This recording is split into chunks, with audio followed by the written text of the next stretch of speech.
Well, hello, this is Jeff Gaudiosi, and you're on misplacedstraws.com where music comes to life. And my guest today was last on the site about 2 years ago when his band Vega released their record Anarchy and Unity.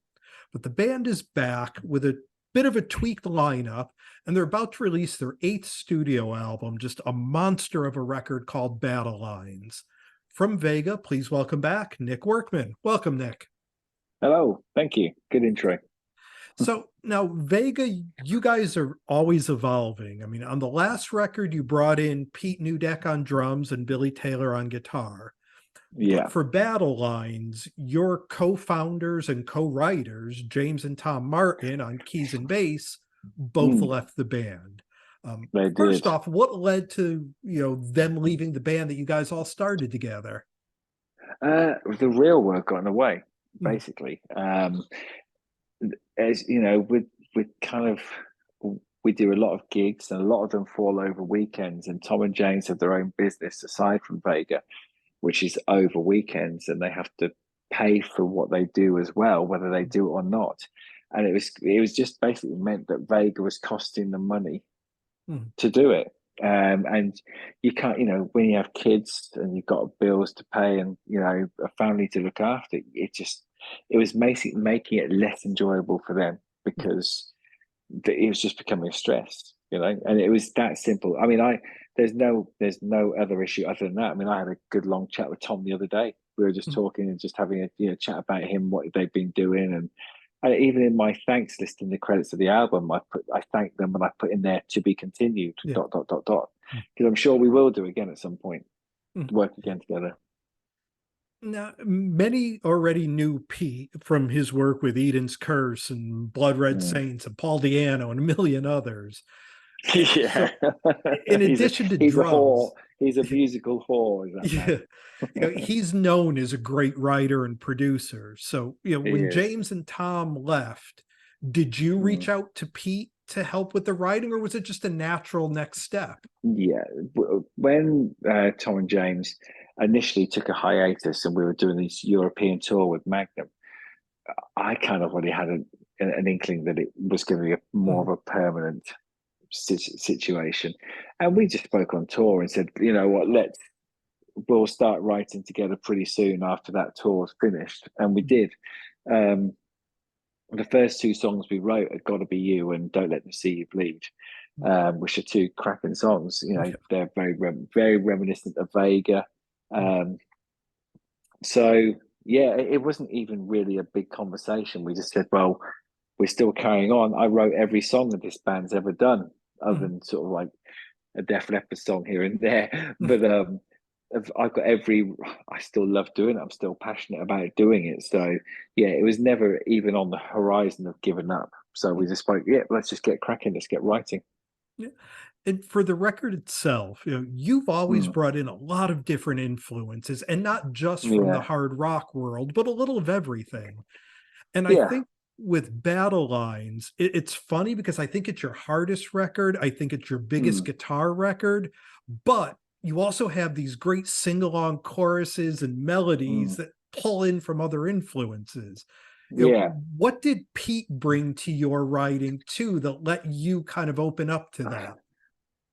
Well, you know what? I mean, those big hooks and the big choruses and the big sing along stuff. That's what I grew up on. That's what I still love. That's what I still look for, and that's the first thing I look for when I'm writing a song is where's the big hook? Yeah. Where's the double chorus? Where is it that's gonna make me go yeah like that?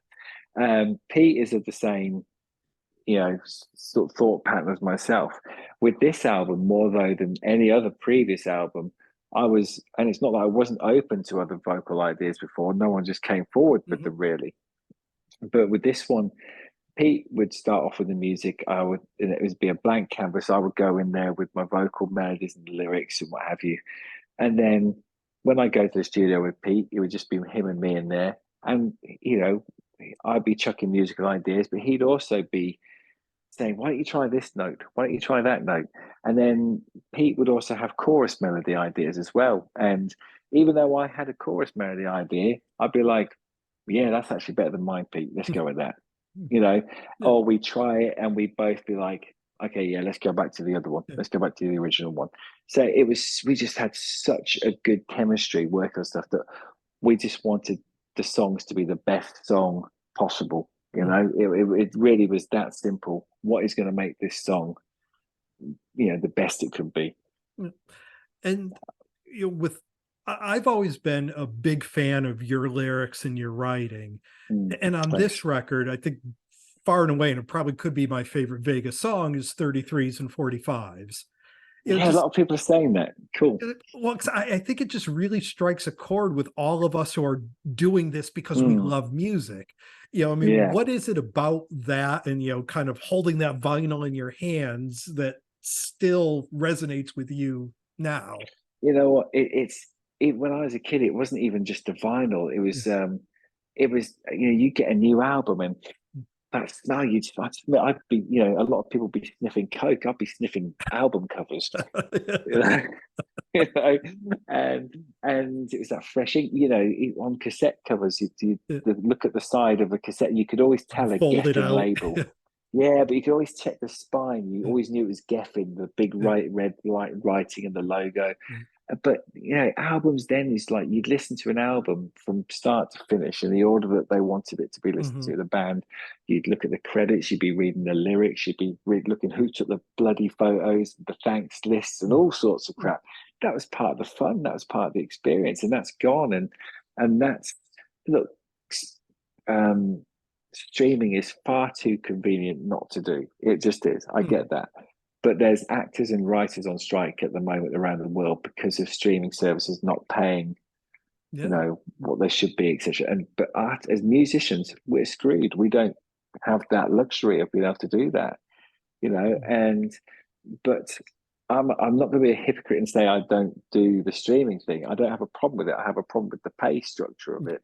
Mhm. But I don't just do streaming. I buy physical Yep. copies because it's such a good feeling to have that album in your hand and look at it and just read it and just listen to an album as it's meant to be listened to. It's a forgotten art. It's not even an art though, is it? It was just a forgotten pastime that was so awesome. But what made that period awesome?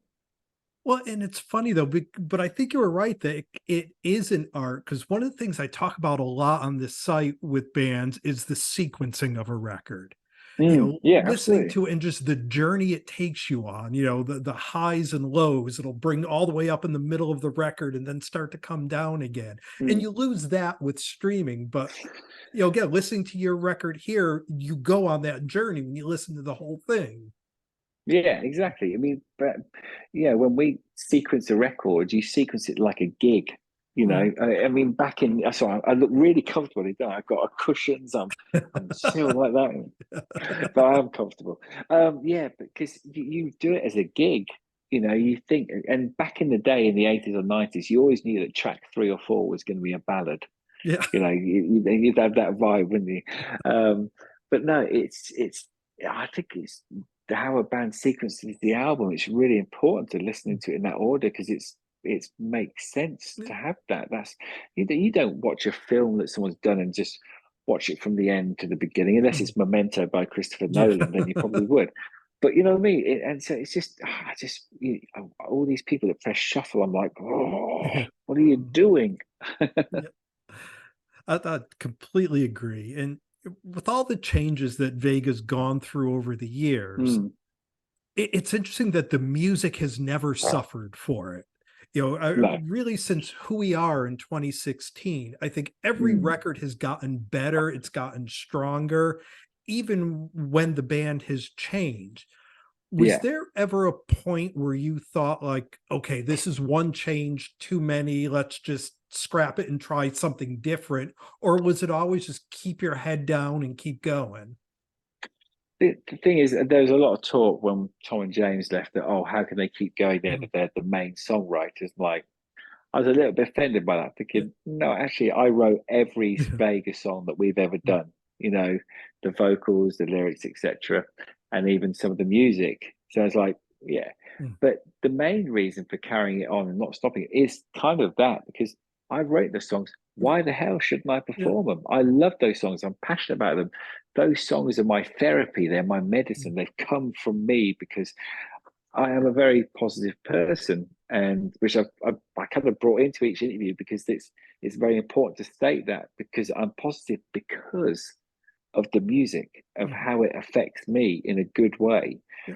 So there's no way I'm just going to give that up. You Mhm. know, it's I keep doing it until I don't enjoy it anymore, Mhm. and then I'll do something else. But at the moment, I love doing. I love the back catalogue of songs that we Mhm. produced, and um, you know, Pete takes the piss out of me because I get overexcited like a small child sometimes about anything will be in the rehearsal. I'm like, and they're like, Nick, seriously, calm down. I'm like, sorry, guys. You know, Well, that's that's why, because I love doing it. yeah, You in a know, so way, that's I does love it doing it. energize you to Yeah, write it for does. a new version of the band Yeah, whenever it changes? Do you like, okay, I have the new band. people now that with a new sound and new talents? I don't know if that was. We definitely naturally. It wasn't. Oh, this will make me feel energized. It Yeah. just naturally happened that way because Mhm. it's always exciting producing new music. I love it. It's a blank canvas. It's just like it's so cool when you come up with something new. And when you're trying to come up with an idea and like, we'd love to hate you. We went through three choruses before we got to the one that worked. And when you get there, you're like, yes, amazing. Yeah. It's so exciting, Yeah. So there's no way I'm going to give that buzz up. It's a drug, Yeah. and that's again, the second verse of 33s and 45s is almost referring to music as being an addiction, being a drug. Yeah, without a doubt. You guys have a British tour coming up end of Mm. September through October. Any plans after that initial run for your time on the road? Yeah, I mean, we're trying to get some dates all around Europe Mm. as well, and we'll still be doing the UK. But I think the likelihood is that there won't be another headline tour for quite a while because it's tough out there for bands of our level. So, excuse me, we we need to jump on maybe some sort of support tour and do festivals and what have you, and just because when you're doing headline shows, you're preaching to the converted, and we haven't done a decent support tour for a while where we can grab a whole load of new fans and friends, as it were, Mm. from bands. So that's important that we do that again. We'd love to come to the US, but as I've said in previous interviews about it, it's like it's got to be financially viable. Yeah. We've all got bills to pay and what have you, so Mm. it can't break us at the same time. So yeah, we just keep saying to people, just all the American fans, just start bullying all those festivals, and then we can come over finally. Yeah. Well, and that's because I've talked to a lot of European bands. I mean, most recently, even Eric from Eclipse on that, and just how cost prohibitive it is, Mm. just visa wise and travel wise Oh to get god, a yeah, the band visas over is here. another thing. Yeah. Yeah, the visas is a whole nother ballpark. Yeah. Now, have you guys done any of the cruises or festivals like that that kind of bring in a bit of the North American market? No, not as Vega anyway. I think maybe in other bands, some of Yeah. the guys may have, but not as Vega. No. I mean, look, we did some dates in Europe, and just getting over there since Brexit it's become an absolute Mhm. nightmare for us. And we buy in CDs and albums from the label, and we had to spend close to £1,000 on additional taxes just to get our own product into England. Jeez. So Brexit has made it doubly hard for us. It's Mhm. insane. It really is. Now, Battlelines, it almost feels like a new beginning for the band. I Yeah, mean, some and people not said that. just Yeah. because, of Tom and James leaving, but I think the sound and the feel, it's unmistakably Vega, but it sounds Mm. new. Does it make you excited kind of for the future of this band going forward Yeah, that there's now a new direction for it? yeah, absolutely. There's no end in sight for us. Mm. Pete and I had songs left over that we Mm. had to stop. I had to say to Pete one day, I said, you know what, mate, we need to stop because we're going to cause ourselves a problem of what Mm. songs do we leave off. Yeah. Um, so, because on the vinyl, um, we've done something just to try and encourage the whole physical format. So the vinyl has a song on it called "Too Much Too Soon." that doesn't appear on CD. It doesn't appear on any of the digital streaming sites. You will only hear it on the vinyl. So you have to buy the vinyl to hear it. And it's a great song. So we've got songs left over, and I don't know, we'll probably start writing again, probably not until towards the end of the year. But yeah, there's plenty of life left in this band, definitely. And that's a good thing. You guys just keep getting better with every record. That's for sure. No pressure. Well, we've been spending some time here with Nick Workman. His band is Vega. Their record is called Battlelines. Like I said, just a monster of a record, just top to bottom, a great record. Nick, thank you so much for taking the time to do this. Best of luck with the record and the tour. Hopefully we'll get you here in North America sometime soon. That would be good. That would be good. Thanks a lot.